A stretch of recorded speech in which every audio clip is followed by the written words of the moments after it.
There are moments in the history of science where silence becomes louder than any explosion. And this is one of them. It wasn't an asteroid, a dying star, or a newborn galaxy that triggered the alarm. It was silence itself.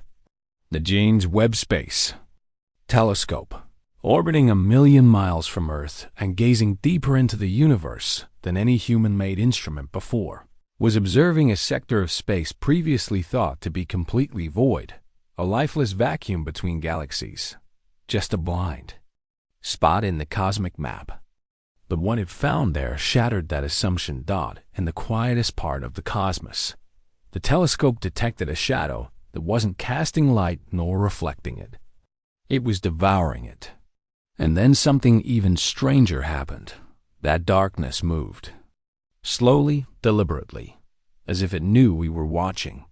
What the telescope recorded next forced a team of astrophysicists, cosmologists, and mathematicians to abandon known models of reality altogether. Because this was no comet, no pulsar, no black hole.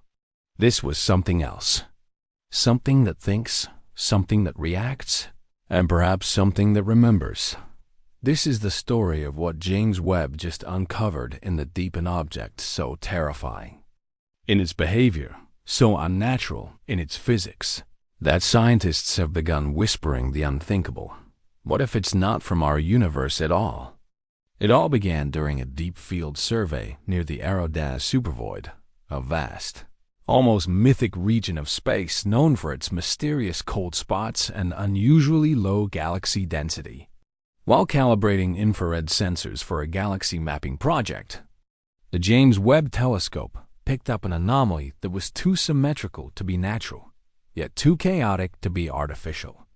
Instead of seeing distant galaxies or interstellar gas, the telescope detected a perfect circle of silence. No light escaped. No light bent around it. This wasn't gravitational lensing. It was more like an interruption in the fabric of the universe itself. Picture dropping ink into a still glass of water and watching the water vanish instead. That's what the data showed. An area not just void of matter, but void of physical law. Initial theories suggested it might be a previously unknown type of black hole, but the mass calculations didn't add up. There was no X-ray emission, no gravitational ripple, just a cold, dark region of utter stillness that made absolutely no sense. And then, over the course of several days, the perimeter of that object began to fluctuate. Not like a celestial body in orbit, but like something breathing. Scientists from multiple institutions began analyzing the light echoes surrounding the anomaly. What they found was more unsettling than any black hole or supernova could ever be. The flickers of distorted light that rippled away from the object weren't random. They followed a sequence-precise intervals that matched prime numbers. First 2, then 3, 5, 7, 11. As if the object wasn't just existing, it was signaling. But signaling to what or to whom? What's more, this signal wasn't electromagnetic. It wasn't radio, infrared, gamma, or any other known wave. It was a disruption in space-time itself. The Webb telescope's most sensitive gyroscopes recorded microscopic shifts that coincided with each signal burst, like something was nudging the structure of reality on a fundamental level. It didn't just break the rules of astrophysics. It mocked them. Mathematicians were brought in. Quantum physicists pored over the data. The conclusion? These were not natural pulses, but the fingerprints of intention. No known stellar object behaves this way. Not quasars, not dark matter clumps, not even rogue planets. The precision was surgical, the rhythm unmistakably artificial. And some believe it might not be the signal of something alive, but something aware. Then came the moment no one expected. In a follow-up observation conducted precisely 27 days after the first detection, the James Webb team observed a displacement. The object, once thought to be stationary, had shifted, not through space, but through dimensions. It didn't drift like a comet or accelerate like a ship. It blinked like a strobe from one location to another, as if skipping across the cosmic fabric, not moving through it. It reappeared just 0.004 off from its original position, an imperceptible fraction to the human eye, but catastrophic to the calculations of scientists. Because if something can displace itself without leaving a trail, it means it's not bound by the speed of light. It means it's not bound by time.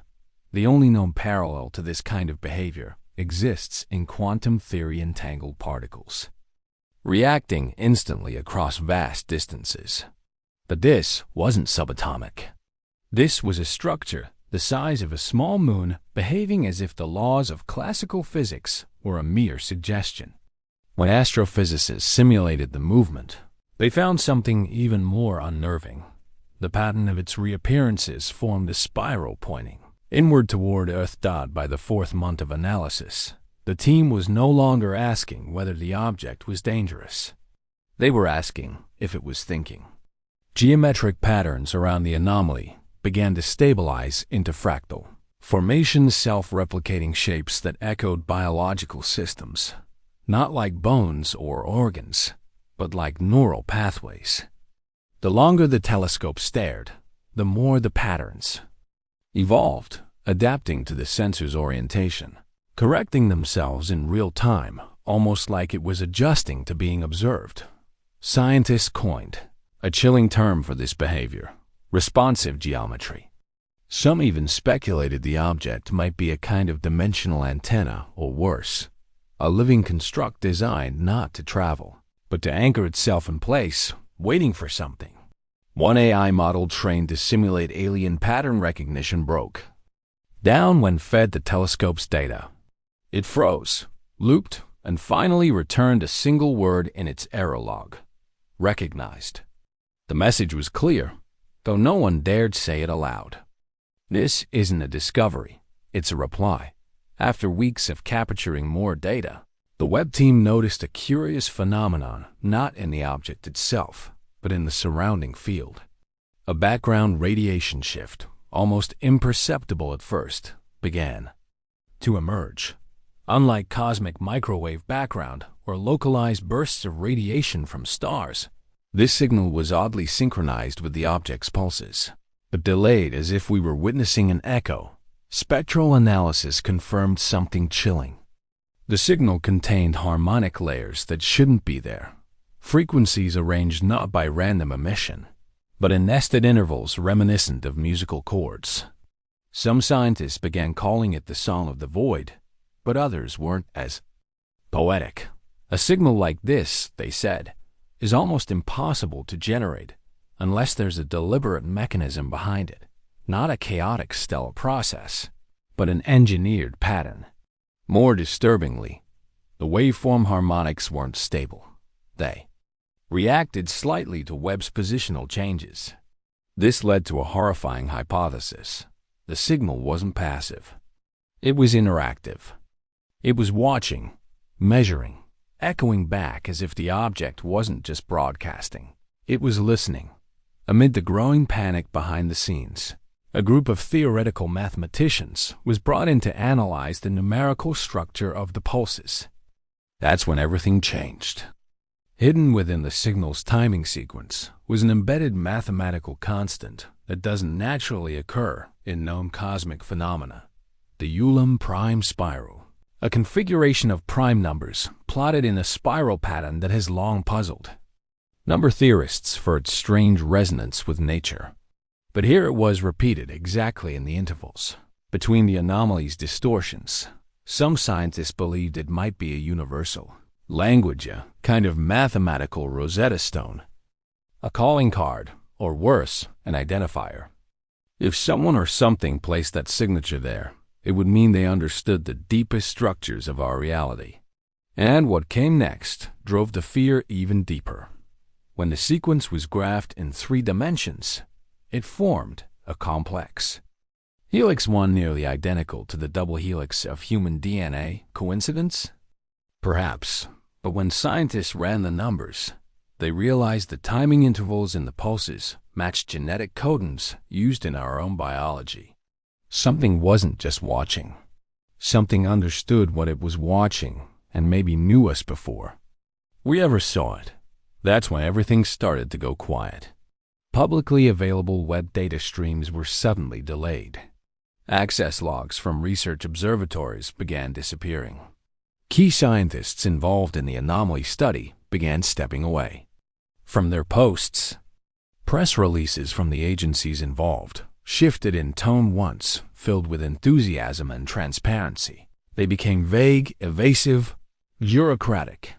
Insiders leaked that several international space agencies were pulled into emergency meetings, including the European Space Agency, NASA, and even private entities like Blue Origin and SpaceX. Not because the object posed an immediate threat, but because no one could confirm it wasn't already here. Theories began to multiply. Was this some kind of probe, a sentry, a warning beacon? The timing of its discovery was chilling in itself. It appeared only after we had developed the instruments capable of seeing it, meaning it had either always been there or it had waited until we were ready. But perhaps the most alarming detail was this. Deep space probes launched decades ago, like Voyager and New Horizons, had passed near this region without detecting a thing, which means the object is either cloaked from conventional instruments, or it wasn't there before. The final act, as always, comes silently. On the 48th day of targeted Webb observation, just before the telescope was scheduled to switch to another region of space, something changed. The anomaly's signature disappeared. No pulses, no distortions, just static,